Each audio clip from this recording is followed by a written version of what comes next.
I find I'm not quite sure how I would really like to start, other than to say that there's been a lot of statistics thrown around the place, and I'm really quite confused now. But what I'm not confused about is that there's an enormous amount of common interest between us and Simon in our different proposals.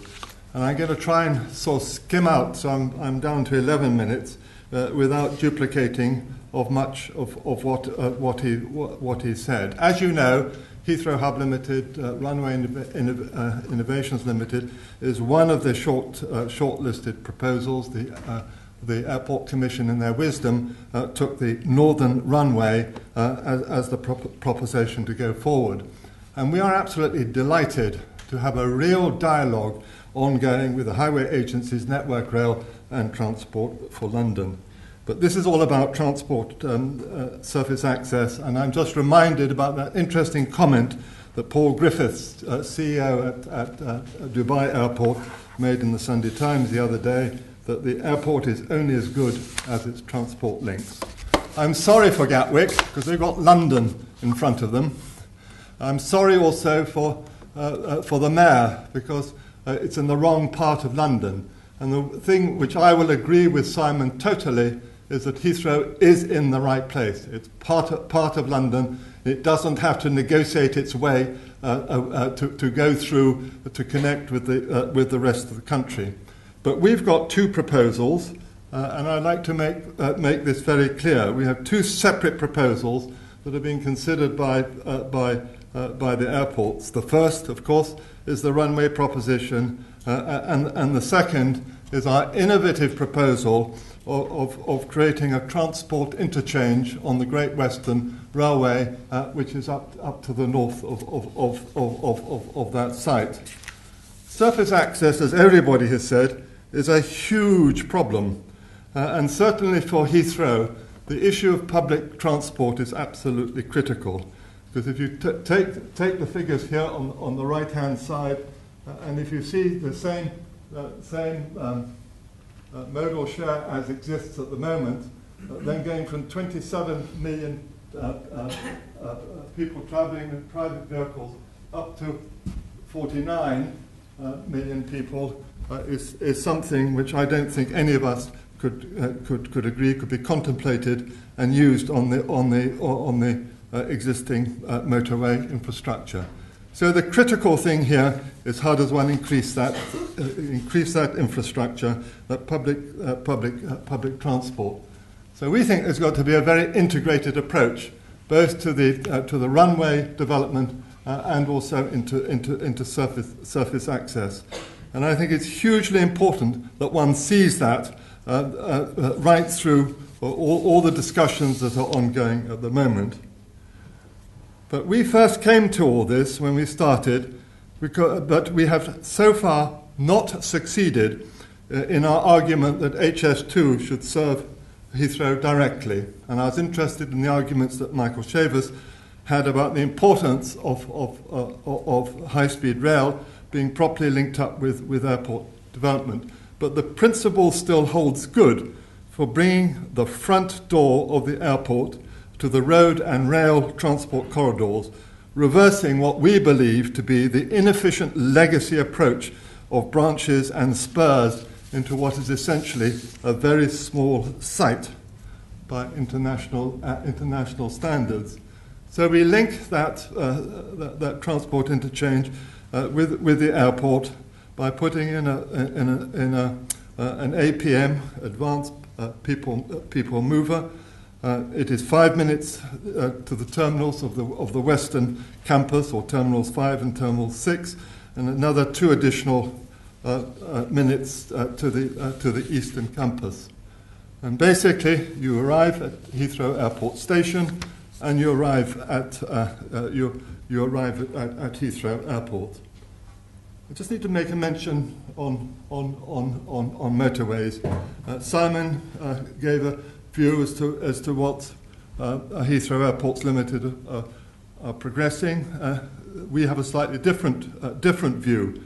And the key problem for the motorway in this area between junction 13 and 15 is not lane capacity but weaving, with substandard distances between the junctions.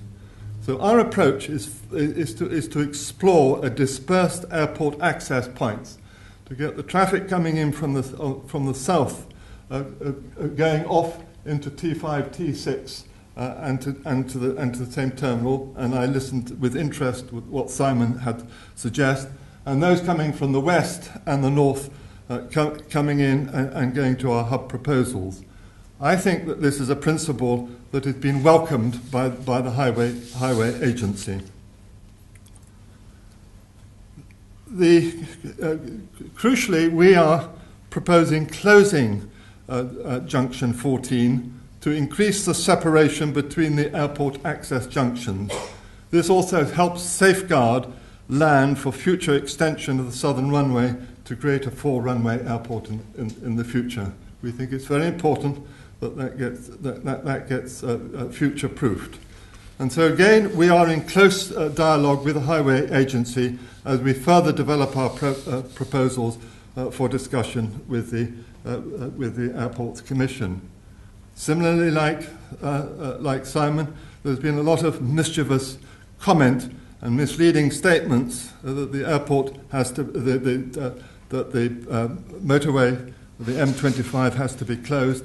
That is not, as I'm advised, the way that things get done these days. And that is just purely illustrative of doing very similar proposition to what Simon is doing. We've obviously been talking to the same people in the Highways Agency in order to get a proposition that is acceptable. So if we go to the hub, at the moment, as far as I can see from the statistics, something like 26% of Heathrow passenger trips are accounted by either Heathrow Express or the Piccadilly line. This site is 200 acres, it's large, it's unencumbered, and it's approximately the same distance north of T5 as the distance from T5 to T2.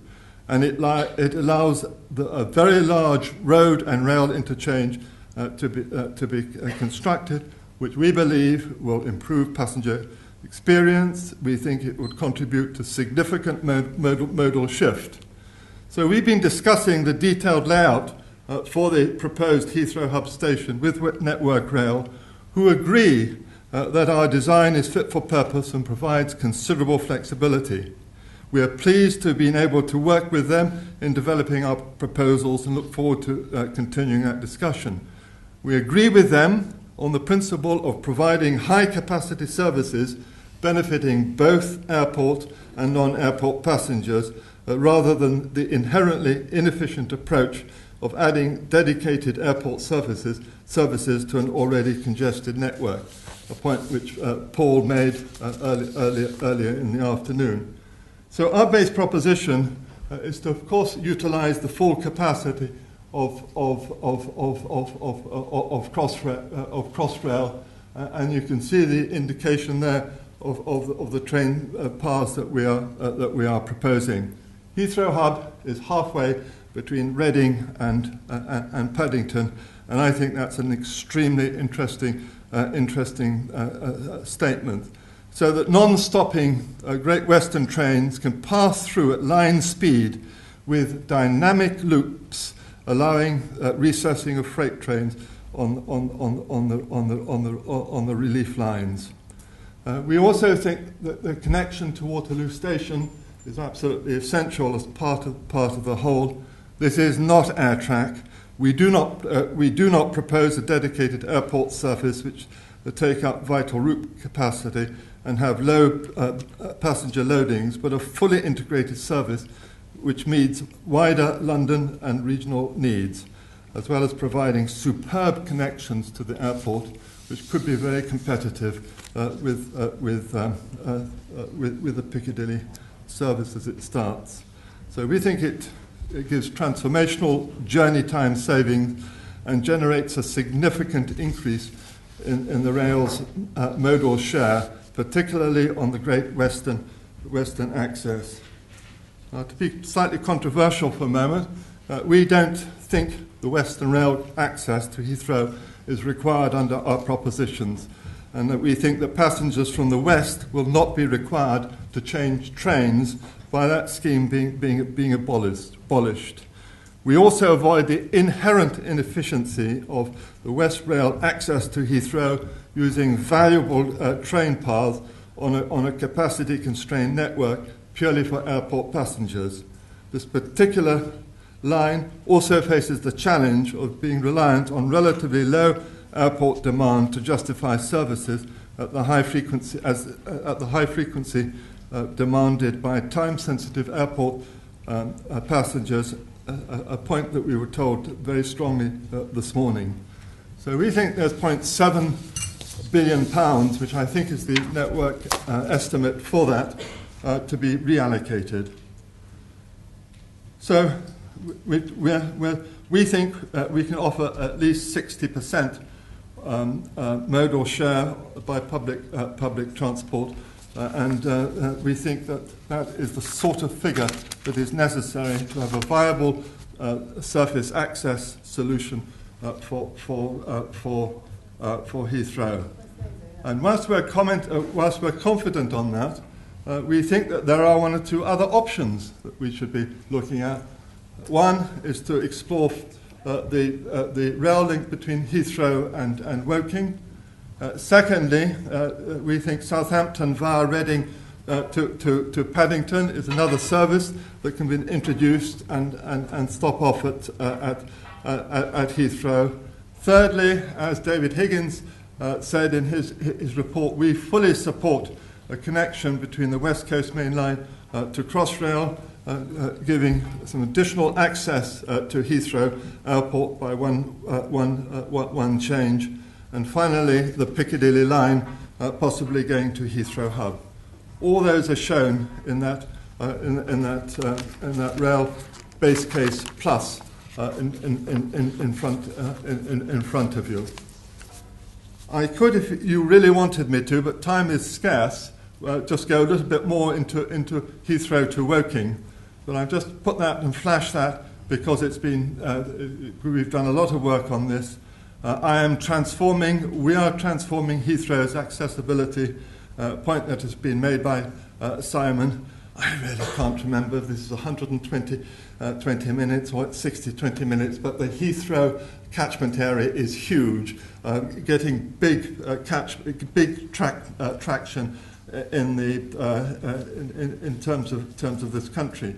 So very quickly, that is our proposition. We think it's doable, it's simple, it's cheaper, it's less risk, and it consolidates Heathrow as a very important economic asset for this country into the future. Thank you very much, Mark.